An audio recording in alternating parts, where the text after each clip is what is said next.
Hola, me llamo Nerea Lloret López, tengo 10 años, estudio en el curso de quinto de primaria en el Colegio Federico Maicas y soy de la Falla López de Rueda. Soy estudiosa y un poco nerviosa y me gusta la gimnasia rítmica y el baile. En fallas me gusta la planta porque inician las fallas y fuera de las fallas la verbena porque me encanta cantar y bailar.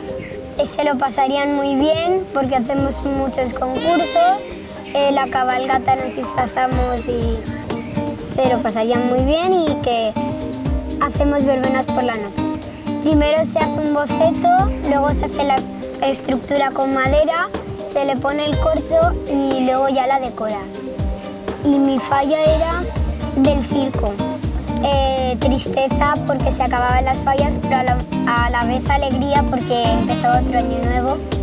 Y también estaba con mi presidente, mi fallera mayor y mi presidente mayor y con mi familia.